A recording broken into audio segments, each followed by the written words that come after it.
Hi folks, I'm Kevin. This is Real World Natural Living. Today I'm going to give you a quick tour of the garden mid-season. What's unique about this year is that it's been the worst drought I've ever experienced myself. We've basically had until just a few days ago or early last week, we've had about 30 days of plus 30 degrees Celsius weather.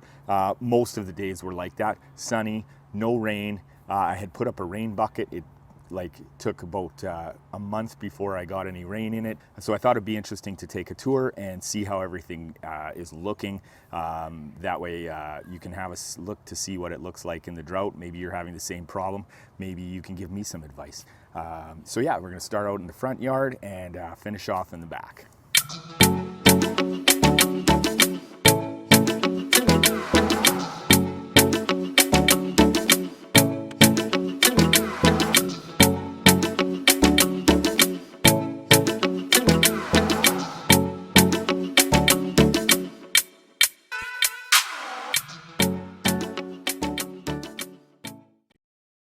So this behind me is the corn patch here in our front yard. I did have to put a fence up, as you can see. I've got 91 corn stalks planted there in the 10 by 10 circle. As you can see, it's pretty short. We haven't had a lot of rain, like I mentioned. So I'll give you a closer look to show you what's going on. So you can see it's quite short. Most of it is still around 2 feet tall. Some of it over here is even smaller here. You can see it's quite short, so I'm hoping to get a good crop of corn still if it keeps growing. We still have quite a bit of growing season. However, you know, it is getting midway through the season. We're July 22nd already. And then over here I do have some pole beans as well. You can see they're vining. They seem to be doing good. Now the idea of this is so that these beans can grow up the corn stalks. However, my corn stalks aren't growing, so I am going to have to put a trellis out here so that they continue. And I do have some more over there on the other side. Just a quick update, I ended up building this with the help of my 2 boys. Looks like it should do nicely for the beans.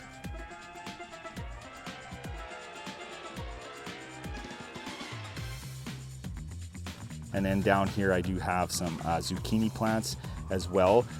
You can see that they are quite small as well. They should be a lot bigger. This particular one we're looking at now actually flowered as well, so I did take the flowers off to help promote growth. And then just on the side here I also have a pumpkin plant as well. So that one is again very small. We've had a lot of heat, but we have been watering regularly, so hopefully it will keep going. So over here is our spinach patch. This is in the front of our house. It has been harvested already. I'll give you a look and show you what it looks like. The spinach did pretty well. We had a little bunny nest there with no babies. Next year I hope to fill this space up a little more. And here I left some spinach so I can try and harvest some of this seed here. I'm just waiting for it to dry out and get some free seeds for next year.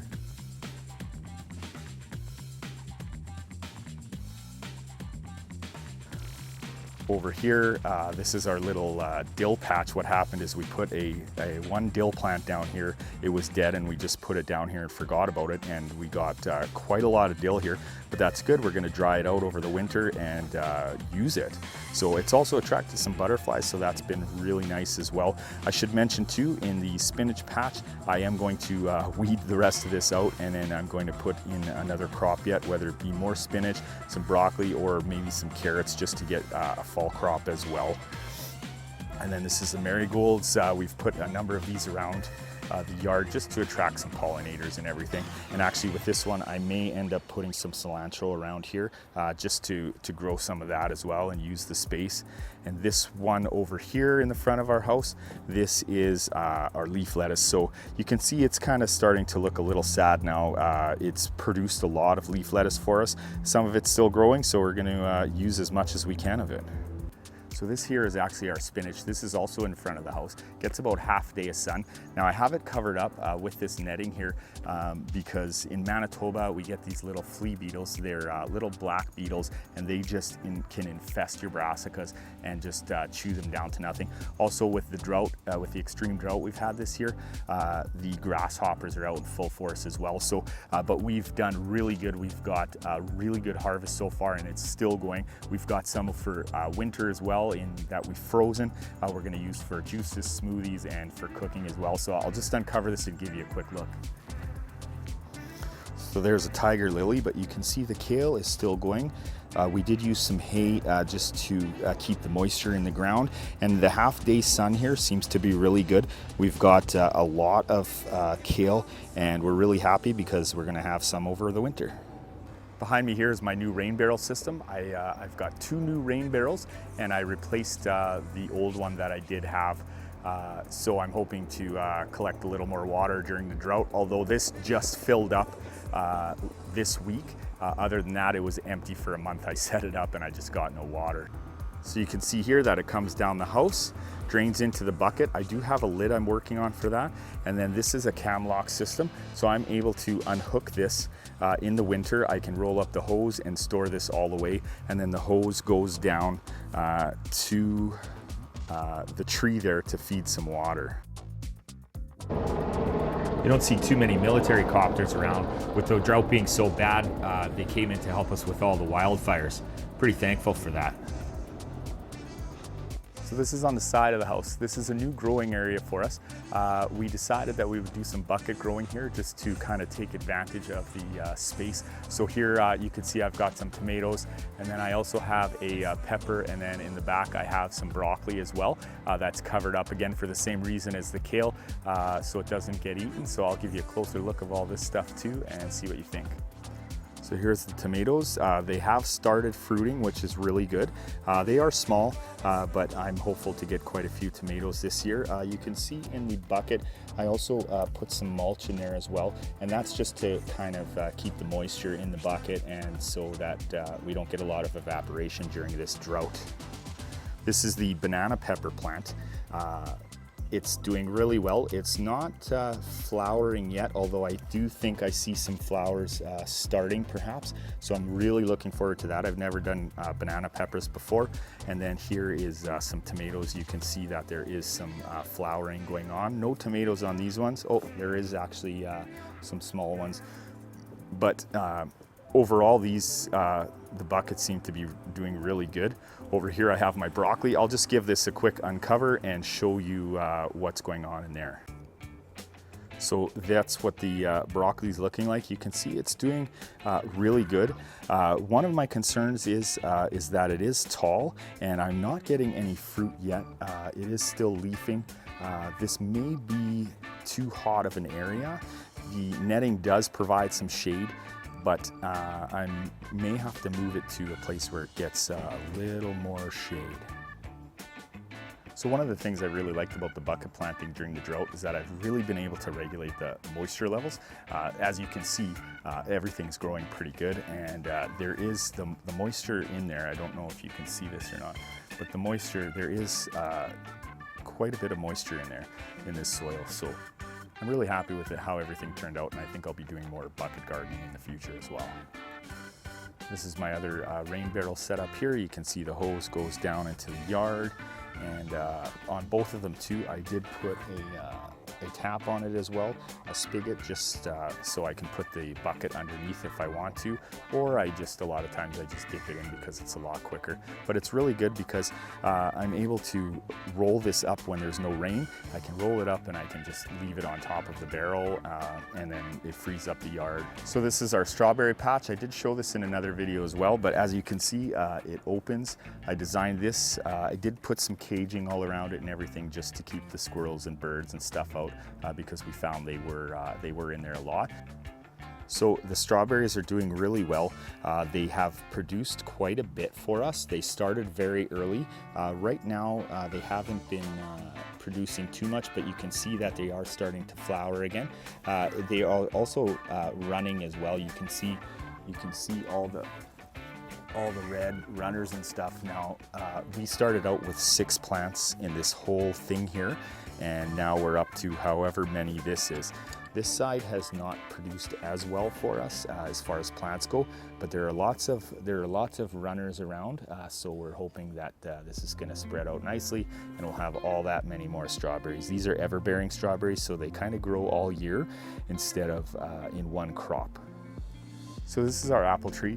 It's doing extremely well. We did trim it down and the apples are just growing like crazy. Last year, I had a little problem. I built a fence around the garden and you can see here that I have a gate. So what I did here was I closed off this gate and closed the apple tree into the garden. What happened was the squirrels were able to come and the dog wasn't able to get there. So the squirrels ate the majority of our apples. I think we were left with about 15. This year I've kept the gate open. The dog's been able to go in there. Poppy loves to get in the garden if she can. And she's managed to keep the squirrels out so far, and the apples are doing excellent. So I'm really looking forward to a good harvest in that. We also put some wood chips down in this area here, you can see, and that really helps keep the moisture in for the apple tree as well. Moving into the garden here under the apple tree, this is our compost pile here. So we've used most of our stuff this year already, and then we're working on a new batch, and next year we'll have some nice fresh compost for the garden.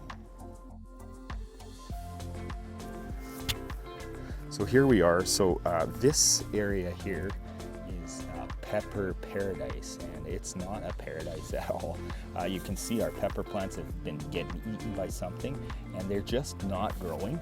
I started these out in peat pellets. I did a video on that, and I think maybe I may have stunted the growth, but they are trying to grow, but they're just not happening. So we'll try again next year. I'm keeping them going now. At this point, it's an experiment to kind of see what happens. Here is some of our romaine lettuce that we've got going. We've got one batch here, and then started another batch that I have to actually go in and thin out as well. This area here has not been used yet. I did have some hay in here, so I am probably planting more peas and some carrots or some other fall crop that I can still get a fall crop off of. Our carrots are doing not bad. They kind of came up a little sporadically. You can see in some areas they just didn't sprout, but they're not doing too bad. Hopefully as the summer goes on, we'll have nice carrots. We tried some potatoes this year. We're doing those. They're small compared to other people's potatoes that I've seen. This one here seems to be doing good. This bean bush got planted here by accident, but we like to keep it. Our onions here are not doing bad. There is some flowering going on, so I'm not sure if those will produce. If you ever wanted to see an onion flower, that's what it looks like. We have some red onions and we have some white onions as well. So behind here is one thing that we've really had a problem with. This is our cucumbers, and they, as you can see, are very small for July 22nd. So they are starting to grow. They just started picking up last week. They were very small. So we are hoping to get some cucumbers, but again, with the drought, it's just some things just aren't growing well, and I have tried to water these as much as possible because I know that cucumbers do like the water, but yeah, we'll see what happens. This here is Pea Palooza, and our peas are doing really well. As you can see, they're coming along nicely. This is a sugar pea, so they don't get too big. I'm really happy with how these have turned out, and they grow nicely up the fence, so I may be growing some more to see if I can get another crop before the fall. So another problem we've had in the garden this year is some slugs, especially underneath the shade of the apple tree there. We do get some slugs, so one of the ideas, we did try some eggshells, crushing them up and putting them down there. We do have some more to bring out, but it didn't work that well. So another thing now I'm trying to do is I put a bird feeder out here. So what I'm hoping is that the birds will come and eat the slugs. I don't know if that's gonna work, but I figure it's worth a try just to see if we can do it. And back here is our bean patch. So again, it's fairly small, and I have had some trouble with some spider mites as well. As you can see, some of the leaves are quite chewed up and everything. I believe those are from the spider mites that I've seen, and then this was just covered with slugs the other day too. I'll show you how many slugs I took off of here.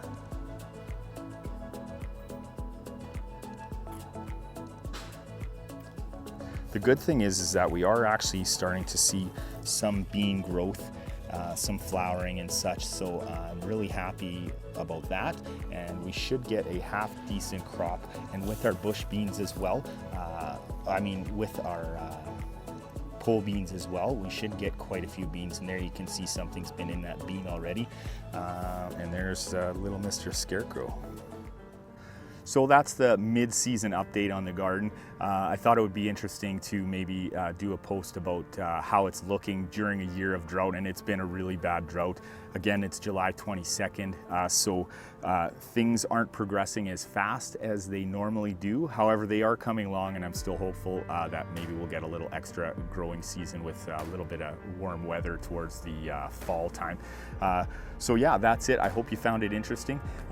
Hit the like button, hit the subscribe button, and I hope that you got something out of it, and feel free to leave me a message down below. I'd love to hear how your garden's doing, if you're experiencing something similar or different, and if you're doing different things, I'd love to hear about it too, because I'm learning too, and maybe you saw something in this video that will be useful for you.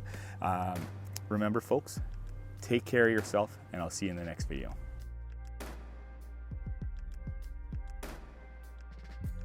We did put hay down to help keep moisture for the drought, but I'll give you a closer look at everything, and